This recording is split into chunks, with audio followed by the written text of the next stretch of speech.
2045ஆம் ஆண்டு. மனிதர்கள் செவ்வாய் கிரகத்தில் குடியேற தயாராகிக் கொண்டிருந்த காலம். அந்த நேரத்தில் சென்னையில் வாழ்ந்த ஓவி என்ற விஞ்ஞானி ஒரு அதிசயமான கருவியை கண்டுபிடித்தார். அதன் பெயர் டைம் எக்கோ மெஷின்.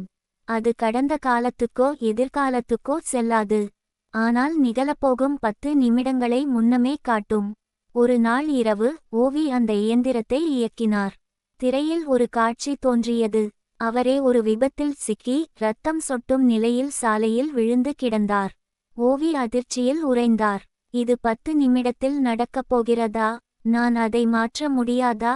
அவர் உடனே வெளியே போகவில்லை, வீட்டிலேயே நின்று கொண்டார். 10 நிமிடம் கடந்தது, ஒன்றும் நடக்கவில்லை. ஓவி நிம்மதியடைந்தார். அடுத்த நாள் மீண்டும் இயந்திரத்தை இயக்கினார். நகரமே இருட்டில் மூழ்கியது. வானத்தில் ஏதோ ஒரு ஒளி பிளந்தது. மக்கள் அலறினர்.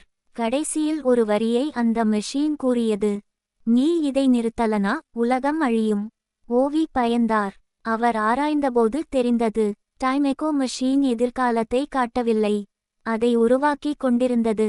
அவர் பார்த்த காட்சிகளே அவருடைய முடிவுகளால் உண்மையாக மாறின. ஓவி ஒரு முடிவு எடுத்தார். இயந்திரத்தை அழிக்க வேண்டும். ஆனால் அதை அழித்தால் அவரே மறைந்து போவார். ஏனெனில் அவர் வாழ்க்கையே அந்த இயந்திரம் உருவானதால்தான் நடந்தது. அவர் சிரித்தார். ஒரு உலகம் வாழ்வதற்காக ஒரு மனிதன் மறைவது தவறில்லை. அடுத்த நொடி ஒரு வெள்ளை ஒளி, அமைதி. மறுநாள் உலகம் வழக்கம்போல் இயங்கியது. ஆனால் உலக விஞ்ஞான பதிவுகளில் டைம் எக்கோ மெஷின் என்ற பெயரே இல்லை. ஆனால் ஒரு கம்ப்யூட்டர் கோப்பில் ஒரே ஒரு வரி மட்டும் இருந்தது: நேரத்தை மாற்ற முடியாது, ஆனால் தியாகம் அதை சரி செய்யும். எதிர்காலத்தை அறிதல் மனிதனை ஆபத்துக்கு கொண்டு செல்லும், ஆனால் சரியான முடிவு உலகையே காப்பாற்றும்.